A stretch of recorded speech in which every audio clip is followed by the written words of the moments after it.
শাস্ত্র বলছে শ্যামা পূজা আমাদের সনাতন শাস্ত্রে অন্যতম একটি গুরুত্বপূর্ণ পূজা। শক্তি না থাকলে কিন্তু শক্তিমানের মূল্য আছে নাই। তাহলে মা যদি শক্তির প্রতীক হন, আপনারা সকলে দুর্গা পূজায় চণ্ডী থেকে অনেক মন্ত্র উচ্চারণ করেন, ইয়া দেবী সর্বভূতেষু শক্তি রূপেণ সংস্থিতা নমস্তস্যৈ নমস্তস্যৈ নমস্তস্যৈ নমো নমঃ। কি অদ্ভুত প্রণাম মন্ত্রগুলো আমরা বলি, একবার নয়, দুবার নয়, তিনবার বলি, নমস্তস্যৈ নমস্তস্যৈ নমস্তস্যৈ নমো নমঃ। এছাড়া যত প্রণাম মন্ত্র আমরা করি একবার বলি। কিন্তু দুর্গা কালী যারা ত্রিনয়না শক্তির প্রতীক, তাদেরকে যখন আমরা সত্তরজতম তিনটি গুণের সমন্বিতা, তখন আমরা তিনবার। এটা যে আপনারা জানেন, ভুল করবেন না কখনো। অনেকেই কৃষ্ণ এবং কালীকে সমান করে নেয়, এই জায়গাটা কখনোই ভুল করবেন না। একটি সহজ উদাহরণ, ভগবান কৃষ্ণ চাইলে কালী হতে পারেন, কালী কখনো কৃষ্ণ হতে পারেন না। Very clear. ব্রজে তিনি লীলা করেছেন, শ্যাম শ্যামা হয়েছেন, শ্যামা কখনো শ্যাম হয়েছেন হতে পারবে না। চৈতন্য চরিতামৃতে আরো সহজ করে বলা হয়েছে, কি বলা আছে? একেলা ঈশ্বর কৃষ্ণ আর সব বৃত্ত, যারে জৈচে নাচায় সে তৈচে করে নৃত্য। একমাত্র ঈশ্বর অনাদিরাদি গোবিন্দ সর্ব কারণ কারণম কৃষ্ণস্তু ভগবান স্বয়ং। আর যারা দেবদেবী দেখছেন সকলেই তার বৃত্ত বা তার আন্ডারে চাকরি করে। সূর্যদেবকে বলছেন, এই শোনো, প্রত্যেকদিন সকালে উঠবে সন্ধ্যায় ডুববে, লেট করলে তার চাকরি থাকবে না। সূর্য প্রতিদিন সকালে উঠবে। এইভাবে সমস্ত দেবদেবী ভগবানের অধীনস্থ কর্মচারী। আপনারা দেখছেন জয় গীতা চ্যানেল। অঞ্জন শলাকয়া চক্ষুরুন্মীলিতং येन তস্मै শ্রী গুরুবে নমঃ। হে কৃষ্ণ করুণা সিন্ধু দীনবন্ধো জগৎপতে গোপীশ গোপিকা কান্ত রাধা কান্ত নমস্তুতে। তপ্ত কাঞ্চন গৌরাঙ্গী রাধে বৃন্দাবনেশ্বরী বৃষভানুসুতে দেবী প্রণমামি হরি প্রিয়ে।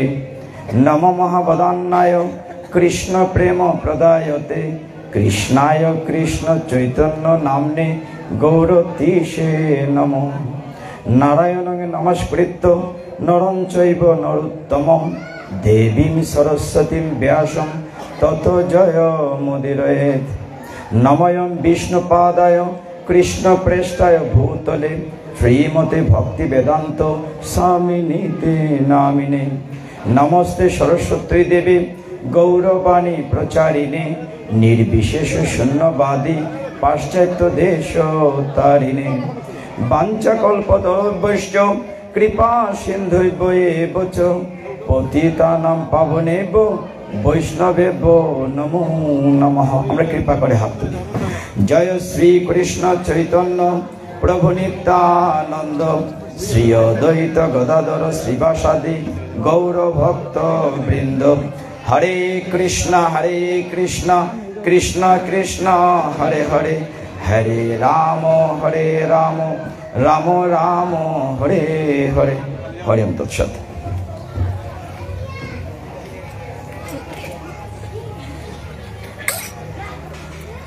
শাস্ত্র বলছে শ্যামা পূজা আমাদের সনাতন শাস্ত্রে অন্যতম একটি গুরুত্বপূর্ণ পূজা। শক্তি না থাকলে কিন্তু শক্তিমানের মূল্য আছে নাই। তাহলে মা যদি শক্তির প্রতীক হন, আপনারা সকলে দুর্গা পূজায় চণ্ডী থেকে অনেক মন্ত্র উচ্চারণ করেন, ইয়া দেবী সর্বভূতেষু শক্তি রূপেণ সংস্থিতা নমস্তস্যৈ নমস্তস্যৈ নমস্তস্যৈ নমো নমঃ। কি অদ্ভুত প্রণাম মন্ত্রগুলো আমরা বলি, একবার নয়, দুবার নয়, তিনবার বলি, নমস্তস্যৈ নমস্তস্যৈ নমস্তস্যৈ নমো নমঃ। এছাড়া যত প্রণাম মন্ত্র আমরা করি একবার বলি। কিন্তু দুর্গা কালী যারা ত্রিনয়না শক্তির প্রতীক, তাদেরকে যখন আমরা সত্তরজতম তিনটি গুণের সমন্বিতা, তখন আমরা তিনবার প্রণাম করি। তো যেহেতু আজকে শ্যামা পূজা, এই কালী বা শ্যামা পূজা, কালী শব্দটি প্রথম এসছে মূলত মুন্ডক উপনিষদে। আমরা দেখতে পাই মুন্ডক উপনিষদে প্রথম কালী শব্দটি এসছে। আমরা শ্যামা পূজা নিয়ে কিঞ্চিত আলোচনা করি, গীতায় ঢুকব। তো এই যে এই উপলক্ষে আপনার সমবেত হয়েছেন, পরমেশ্বর ভগবান শ্রীকৃষ্ণের পদ্মমুখ নিঃসৃত অমৃত বাণী শ্রীমদ্ ভগবদ্ গীতা আমরা আস্বাদন করব। তো ভগবান আয়োজনটা করেন এইভাবেই, তার পরম ভক্ত দেব দিয়ে। এই যেখানে ভক্তরা আয়োজন করেছেন, এই যে পরম বৈষ্ণবী কেন বলা হচ্ছে, একদম সহজ কথা বলে যদি প্রবেশ করি, শ্রীমদ্ ভাগবতমে স্পষ্টত বলা হচ্ছে, নিম্নগামান যথা গঙ্গা বৈষ্ণবানামে যথা শম্ভু। নদীর মধ্যে সবচেয়ে শ্রেষ্ঠ হচ্ছে গঙ্গা নদী, আর বৈষ্ণবদের শ্রেষ্ঠ হচ্ছেন ভোলানাথ শিব ঠাকুর। এখন শিব ঠাকুর যদি বৈষ্ণব হন, তাহলে দুর্গা কালী কি হবে? বৈষ্ণবী। Very simple. তো শাস্ত্র বলছে মা কালীর ধ্যানে, ওম সবারূঢ়ম মহাভীমম গুরুদ্রষ্টং বরপ্রদম হাস্যযুক্তং ত্রিনাত্তঞ্চ কপাল কর্তিকাগ্রম মুক্ত কেশিম ললজীভম পিবন্তি রুদিরং মোহ চতুর্বাহুযুতং দেবীং ভরাভয় করম স্মরেত। অর্থাৎ বলা হচ্ছে কালীমা কেমন, শ্যামা কেমন, একটা শ্লোক থেকে স্পষ্ট ধ্যানে বলা হচ্ছে সবের উপরে স্থিত, মানে একটি মৃতদেহের উপর দাঁড়িয়ে আছেন। মহাভীমা, ভীষণ দর্শনা, বর প্রদানকারিণী, হাস্যযুক্তা, ত্রিনেত্রা, তিনটি চোখ, মুক্ত কেশ, ললায়িত জিহ্বা, জিহ্বাটি ললায়িত, মনে হয় যেন রুধির পান করছেন। চার বাহু যুক্তা, মায়ের চারটি হাত, দেবী বর অভয় প্রদান করছেন। সেই দেবীকে আমরা নিত্য স্মরণ করি। শাস্ত্র বলছে যে কালী করালি চ মনু জবাচ। তো সেই মায়ের রূপকানি কালো, যে দেহ থেকে ছড়ায় আলো, সেই শ্যামা মা আমাদের যারা মার্কেন্ড পুরাণ পড়েন, শ্রী শ্রী চণ্ডী পড়েছেন, দুর্গাপূজা কয়দিন আগে শেষ করেছেন। দুর্গাপূজায় যে চণ্ডী পাঠ হয়, সেই চণ্ডীতে তিনটি অংশ থাকে, তিনটি চরিত্র মায়ের, প্রথম চরিত্র, মধ্যম চরিত্র, উত্তর চরিত্র। চণ্ডীতে প্রথম চরিত্রে মহাকালী রূপে তিনি মধু কৈটব বধ করেন। মধ্যম চরিত্রে মহালক্ষ্মী রূপে মহিষাসুর বধ করেন এবং উত্তর চরিত্রে মহাসরস্বতী রূপে শুম্ভ নিশুম্ভ বধ করেন। এই হচ্ছে চণ্ডীর তিনটা অংশ। আমাদের শ্রীমদ্ ভগবদ্ গীতা যেমন মহাভারতের অংশ, ঠিক তেমনি চণ্ডী হচ্ছে মার্কেন্ড পুরাণের অন্তর্গত। আমি প্রথম তথ্যগুলো কেন বলছি, নতুন প্রজন্মের জন্য। এই চণ্ডী এবং গীতায় অনেক মিল আছে। চণ্ডীতে যেমন 700 সূক্ত বা শ্লোক আছে, গীতাতেও 700 শ্লোক আছে।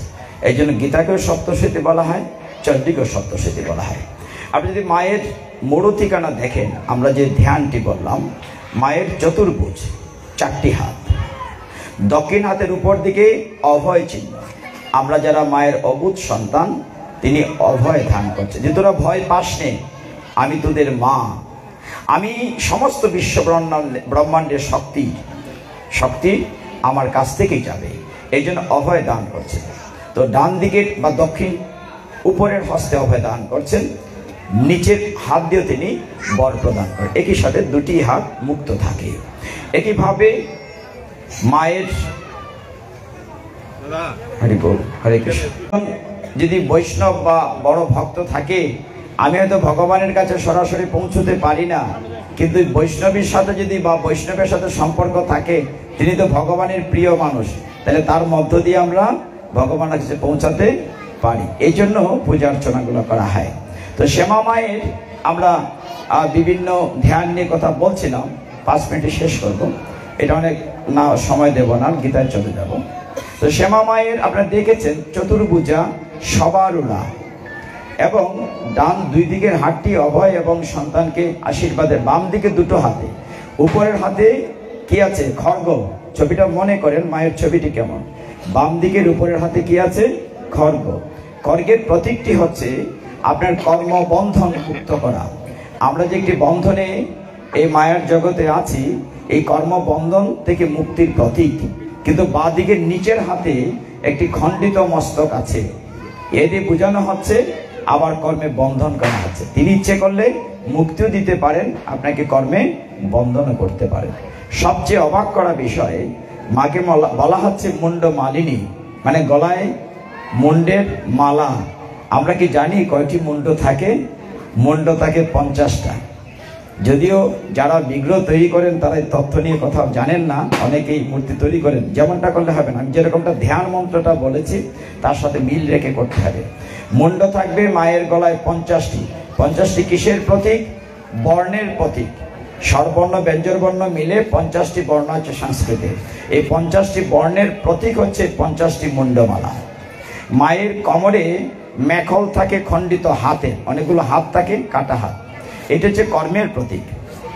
অর্থাৎ তিনি কর্মযুগ, ভক্তিযুগ এবং জ্ঞান যুগের মিলিত একটি রূপ হিসেবে দাঁড়িয়েছে। মায়ের 3টি চোখ। কয়টি চোখ? এই জন্য মায়ের নাম ত্রিনয়না। অনেক নামে আমরা ডাকি, দুর্গা, পার্বতী, চণ্ডী, চামুণ্ডা, কালী, শ্যামা, অনেক নামে ডাকি। তো মায়ের 3টি চোখ হচ্ছে, একটি চোখ হচ্ছে চন্দ্র, একটি সূর্য, একটি অগ্নি। 3টির প্রতীক। কেন? যে তিনি আমাদের মতো অবুঝ সন্তানকে দিন রাত, মানে দিনের বেলা সূর্য দিয়ে আলোর পথ দেখান, রাতের বেলা চাঁদ দিয়ে আমাদের পথ দেখান, এবং দিন এবং রাতের মাঝখানে গোধূলির বেলা যখন আমরা আলো জ্বালাই না তখন তিনি অগ্নি দিয়ে আমাদেরকে পথ দেখান। যে চন্দ্র, সূর্য, অগ্নি 3টি নয়ন। এই জন্য মায়ের আরেকটি নাম হচ্ছে ত্রিনয়না। এবং অদ্ভুত যে বিষয়টি, আপনারা অনেকেই দেখেন যে এখানে যদিও বস্ত্র পরানো হয়েছে, আমাদের কাছে অনেকেই প্রশ্নটি রাখেন যে আপনাদের কালী মায়ের গায়ে যেন পোশাক নেই, কেন দিগম্বরী? শক্তি নির্দিষ্ট গণ্ডিতে বেঁধে রাখা যায় না।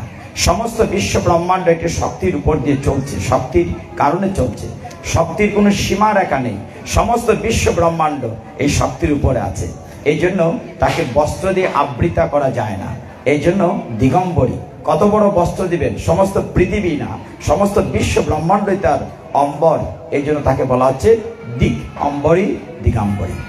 তো এইভাবে মায়ের নিয়ে বর্ণনা করলে অনেক সময় লাগবে, আমি গীতায় যেহেতু যাব। তবে আজকে আরেকটি, ওই যে বম ফুটছে বলে বলছি, আরেকটি বিষয় আজকে যুক্ত আছে। এটা কি দীপাবলি? কি বলি আমরা এটাকে? দেওয়ালি, দীপাবলি, দীপান্বিতা, যাই সবটাই বলি, তিনটাই বলি। কেউ দীপাবলি বলি, কেউ দেওয়ালি বলি, কেউ দীপান্বিতা বলি। এটা কেন করি আপনারা সকলেই জানেন। এইটা একটু আলোচনা করে ঢুকি গীতায়। ভগবান ত্রেতা যুগে শ্রী রামচন্দ্র রূপে লীলা করেছিলেন, ঠিক কিনা? আচ্ছা, শ্রী রামচন্দ্র যখন রাবণ বধ করে দশমীর দিন এবং অকাল বোধন করেছিলেন, এই দুর্গা মায়ের পূজাই করেছিলেন। সমুদ্রের তীরে করেন নাই? আশ্বিন মাসে রামচন্দ্র দুর্গা মাকে সন্তুষ্ট করে শক্তি সঞ্চিত করেছিলেন এবং দুর্গা মা তাকে বর দিয়েছিলেন যে তোমার অষ্টমী এবং নবমীর মাঝখানে আমি তোমার বাণে প্রবেশ করব, তুমি রাবণকে বধ করবে। অষ্টমী নবমীর মধ্য সময়টিকে বলা হয় সন্ধি পূজা, আপনারা সকলেই জানেন। অষ্টমীর শেষ 24 মিনিট, নবমীর প্রথম 24 মিনিট, এই 48 মিনিট সময়টাকে বলা হয় সন্ধি পূজা। এবং তখন মায়ের নাম হয় চামুণ্ডা। মায়ের এক এক জায়গায় একটা নাম আছে। যেমন কালী, এই নামটি আমরা যখন মুন্ডক উপনিষদে দেখি প্রথম, তারপরে বিভিন্ন জায়গায় দেখা যায় যে চণ্ডীর একদম শেষের যে চরিত্রটি আছে মহাসরস্বতী, দেবীকে শিব ঠাকুর কালো বলে ঠাট্টা করেছিলেন স্বামীবর। তো তিনি রাগ করে কি করেছেন, দেহ থেকে সমস্ত কোষ ত্যাগ করেছিলেন। কোষগুলো বেরিয়ে গিয়ে আরেকটি মূর্তি হয়েছে, তার নাম ছিল কৌশিকী। মায়ের একটা নাম কৌশিকী। দেহকোষ বেরিয়ে গিয়ে কৌশিক হয়েছিল গৌরবর্ণা, আর বাকি যেটা পড়েছিল কালো ছিল, সেটা হচ্ছে কালী। এগুলো নিয়ে বলে চণ্ডী নিয়ে কথা বলে, সারা চণ্ডী নিয়ে বলতে হবে, আমি সেদিকে যাচ্ছি না। তো এটা যে শেষের চরিত্র শুম্ভ নিশুম্ভ বধ। আর চণ্ডীর প্রথম চরিত্রে তিনি মধুকৈটব বধ করেছেন। আমরা এই জায়গাটা কিঞ্চিত আলোচনা করলে সুবিধা হবে, তারপরে রামচন্দ্র শেষ করে নেই। এই যে দীপাবলি বা দেওয়ালি বিভিন্ন নামে উচ্চারণ করেন, দুটো অংশ আছে। আবার সন্ধ্যাবেলা অনেকেই জলে প্রদীপ ভাসিয়েছেন কিনা? আমাদের পূর্বপুরুষ যারা আমাদের মাঝে নেই, হয় আমার পিতা নাই, মাতা নাই বা অনেক নাই, তারা অন্ধকার পথ দিয়ে ভগবত ধামে বা স্বর্গালোকে যেখানে যাওয়ার পথ হারিয়ে ফেলছেন, আমরা ধরে নেই পথ সঠিক পাচ্ছেন না, তাদেরকে আলোকিত পথ দেখানোর জন্য জলাশয়ে আমরা প্রদীপ ভাসিয়ে দেই, তারা যাতে সে আলো দেখেন, অন্ধকার না দেখে আলোর পথে সঠিক পথে যেতে পারেন। পূর্বপুরুষদের উদ্দেশ্যে আমরা প্রদীপ জলাশয় বা নদীতে ভাসিয়ে দেই। আর এই দীপাবলি উৎসবটি রামচন্দ্রের বিজয় উৎসব। কেমন? তিনি দশমীর দিন যখন রাবণকে বধ করার পরে বিজয় উৎসব হয়েছিল সেই যুদ্ধক্ষেত্রে, তো তিনি সমস্ত অযোধ্যাবাসী শ্রী রামচন্দ্রকে এত ভালোবাসতেন, সীতামাকে এত ভালোবাসতেন যে তারা যখন জয়লাভ করেছেন, সীতামাকে উদ্ধার করা হয়েছে রাবণের কুল থেকে, রাবণের কারাগার থেকে, সেই মনে করেন অশোক বন থেকে কিংবা যেখান থেকেই হোক, যখন সীতামাকে উদ্ধার করা হয়েছে, সীতামাকে নিয়ে তিনি অযোধ্যায় আসবেন। এত সময় লেগেছে, বিজয় দশমীর পর থেকে মধ্যে লক্ষ্মী পূজা গিয়েছে, এখন অমাবস্যা, এই যে সময়টুকু লেগেছে, এত দূর থেকে তারা দলবল নিয়ে হেঁটে আসছেন। অযোধ্যাতে তখন কি হয়েছে? ভগবান রামচন্দ্রের পরম ভক্তের নাম কি? হনুমান। হনুমান একদিন আগে পৌঁছে গিয়েছে। একদিন আগে পৌঁছে হনুমান সমস্ত অযোধ্যাবাসীকে জানিয়ে দিয়েছে যে প্রভু রামচন্দ্র সীতামাকে নিয়ে আসছেন। যখন সকলেই তাদেরকে ভালোবাসেন, দীপাবলি শব্দটার দুটো শব্দ বুঝলে বোধ, দীপ যোগ আবলি। দীপ মানে আলো বা প্রদীপ, আবলি মানে অনেকগুলো প্রদীপ সারিবদ্ধভাবে রাখা। A lot of lamps in a line, অনেকগুলো দীপকে লাইন সারিবদ্ধভাবে রাখাকে বলে আবলি। তো রামচন্দ্র যেদিন অযোধ্যায় আসবেন সীতা মাকে নিয়ে, এমনি দিনে দীপাবলির দিন সমস্ত অযোধ্যা আপনাদের তো মায়েরা চমৎকার করে সাজিয়েছেন, দীপ দিয়ে সমস্ত নগরীকে আলোকিত করা হয়েছে।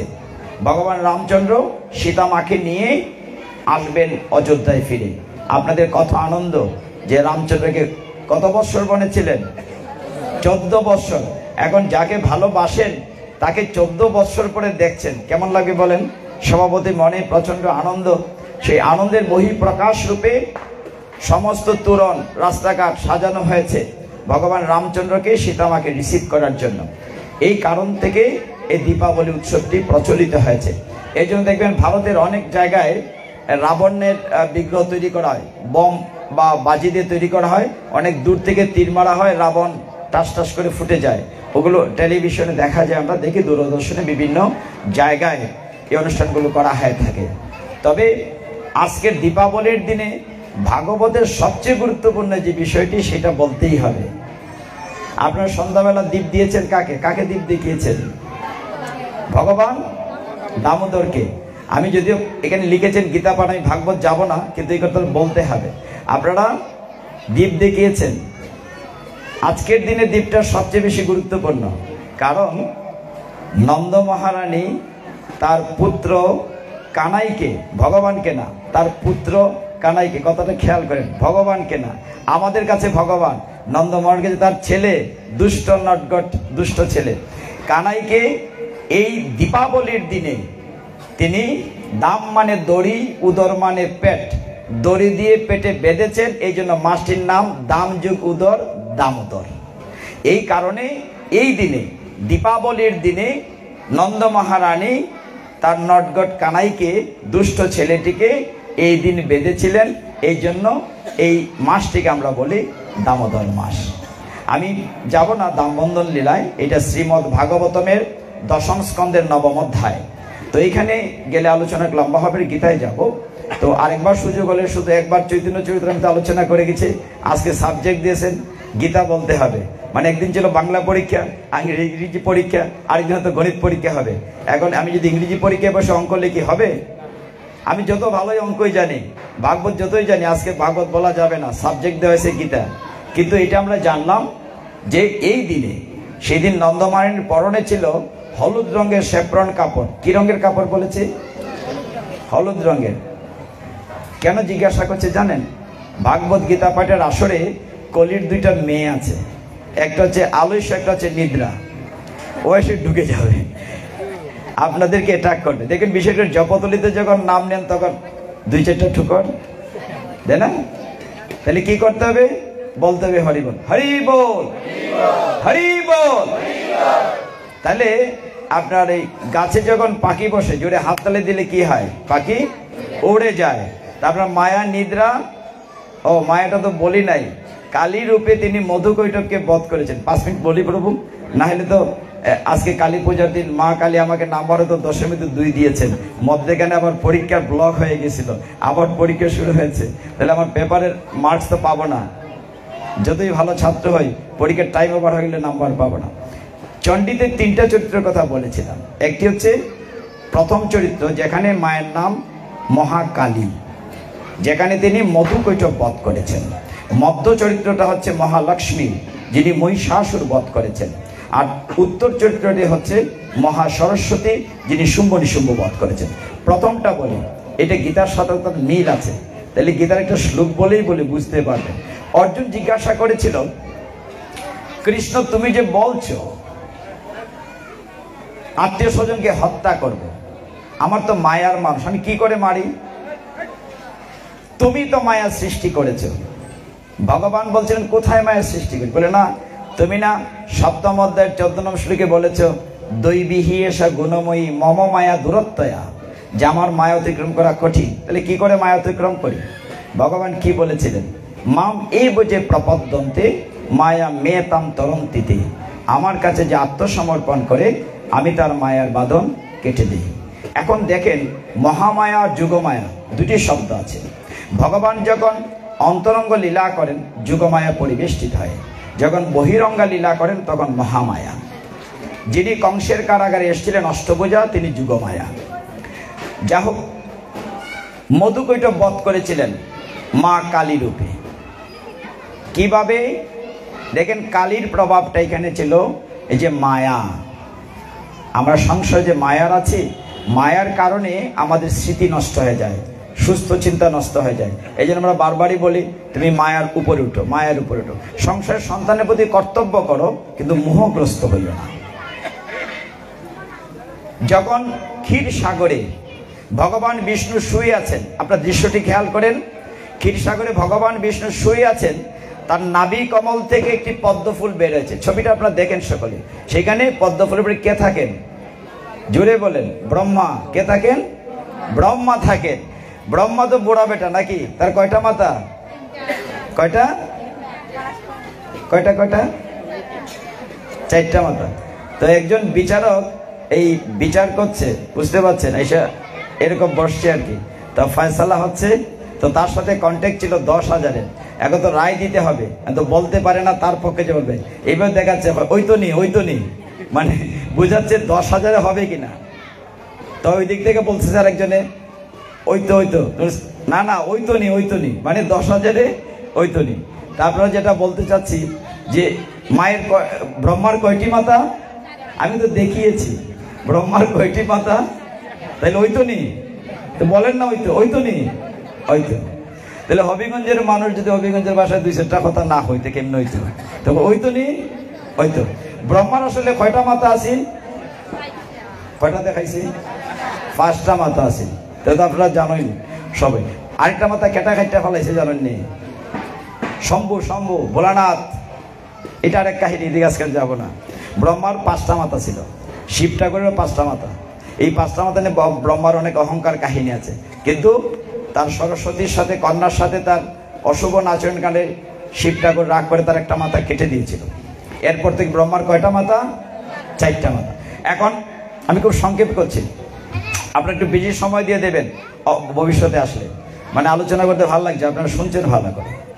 তো ব্রহ্মাজি পদ্মফুলে আবির্ভূত হলেন, বুড়া বেটা 4 মাথা নিয়ে ধ্যান করছে। চারদিকে অন্ধকার, জলরাশি, প্রচন্ড অন্ধকার। হঠাৎ একটি শব্দ শুনলো, ব্রহ্মা কি করবে বুঝতে পারছে না। শব্দটি হচ্ছে তপ। কি শব্দ? তপ, মানে তপস্যা করতে বলা হচ্ছে। সে তপস্যার রত এমন সময়, চণ্ডীর প্রথম চরিত্রের কথা বলছি, যেহেতু তিনি মহাকালী রূপে এই অভিনয়টি করেছেন, মহামায়া।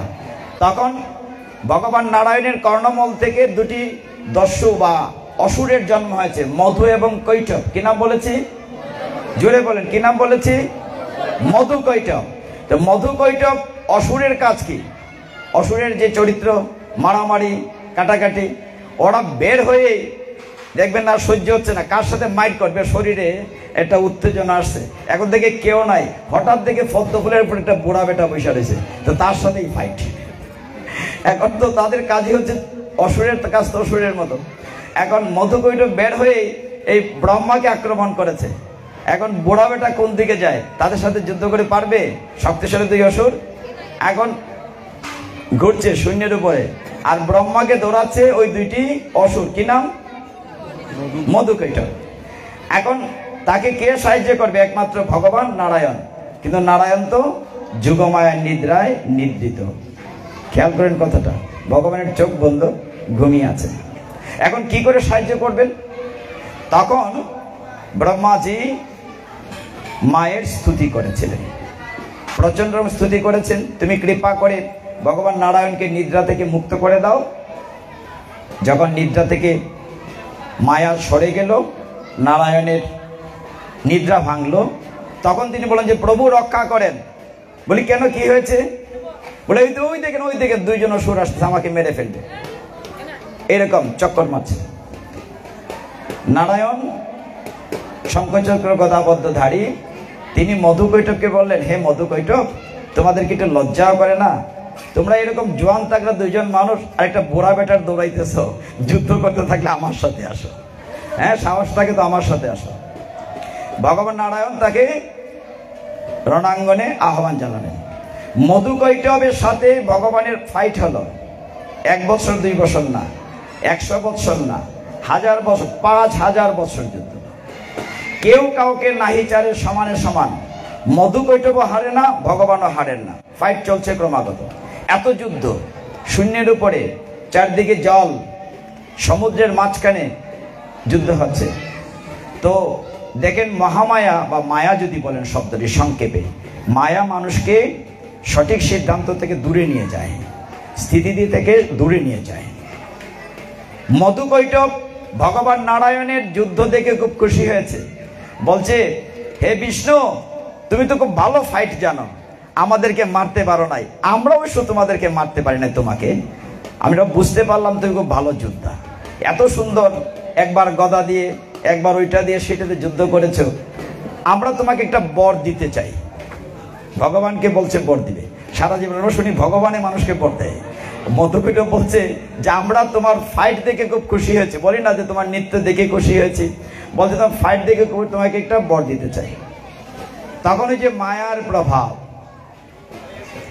নারায়ণ বললেন যে ঠিক আছে, এই সুযোগটা কাজে লাগাতে হবে। হে মধুকৈটব, তোমরা যদি সত্যি আমার যুদ্ধে খুশি হয়ে থাকো, ফাইটে, তাহলে আমার একটা বর দেবে। হ্যাঁ নিশ্চিত দেবো, বলো বলো তুমি কি চাও? যে বরটি এই দাও, তোমাদের মৃত্যু আমার হাতে হোক। হরি বল। তো ওই মধুকৈটব বলছে ইয়েস তথাস্তু। বলার পর সর্বনাশ, এটা কিন্তু মায়ার কারণে, যোগমায়া মহামায়ার কারণে। আর শ্রীদ্রিমা বলে ঠিক আছে যথার্থ। বলার পরে মধুকৈটবকে বলছে, এই কি বলছো, ওর হাতে আমাদের মৃত্যু, ওইটা দিয়ে দিয়েছিস? রাখ রাখ রাখ, এটা মাথায় ছিল না, ভুলে গেছে, রাখ, একটু সংশোধন আছে, বিষ্ণু একটু সংশোধন, মানে বর দিয়েছে আপনাকে কিন্তু একটু কারেকশন আছে। কারেকশনটি হচ্ছে যে চারদিকে তাকাচ্ছে শুধু জল, সাগর না, বলছে জলের উপরে আমাকে মারতে পারবে না, তোমার হাতে আমাদের মৃত্যু হবে, তবে জলের উপরে নয়। ওই যে অশ্বত্থামা হত ইতি গজম, ছোট্ট একটা জায়গা রেখে দিয়েছে, এরকম বলছে যে তুমি আমাদেরকে মারবে, তোমার হাতে আমাদের মৃত্যু হবে, তবে জলের উপর নয়। নারায়ণ বললেন ঠিক আছে, মেনে নিলাম। তিনি কি করলেন, মধুকৈটবকে ধরে উরুর উপরে বসালেন, জলে না, উরুর উপরে বসে তিনি সুদর্শন চক্র দ্বারা মধুকৈটবকে বধ করলেন। হরি বল। আমরা একটু খুব সংক্ষেপে আলোচনা করেছি। চণ্ডীর প্রথম চরিত্রটি মহাকালী রূপে, যেহেতু শ্যামা পূজা। আর আরেকটা যে আপনারা জানেন, ভুল করবেন না কখনো, অনেকেই কৃষ্ণ এবং কালীকে সমান করে নেয়, এই জায়গাটা কখনোই ভুল করবেন না। একটি সহজ উদাহরণ, ভগবান কৃষ্ণ চাইলে কালী হতে পারেন, কালী কখনো কৃষ্ণ হতে পারেন না। Very clear. ব্রজে তিনি লীলা করেছেন, শ্যামা হয়েছেন, শ্যামা কখনো শ্যাম হয়েছেন? হতে পারবে না। চৈতন্য চরিতামৃতে আরো সহজ করে বলা হয়েছে, কি বলা আছে? একেলা ঈশ্বর কৃষ্ণ আর সব বৃত্ত যারে জয়িচে না চায় সে তৈচে করে নৃত্য। একমাত্র ঈশ্বর অনাদিরাদি গোবিন্দ সর্ব কারণ কারণম কৃষ্ণস্তু ভগবান স্বয়ং। আর যারা দেবদেবী দেখছেন সকলেই তার বৃত্ত বা তার আন্ডারে চাকরি করে। সূর্যদেবকে বলছেন, এই শোনো, প্রত্যেকদিন সকাল উঠবে সন্ধ্যায় ডুববে, লেট করলে তার চাকরি থাকবে না। সূর্য প্রতিদিন সকালে ওঠে। এইভাবে সমস্ত দেবদেবী ভগবানের অধীনস্থ করে। Subscribe to our YouTube channel.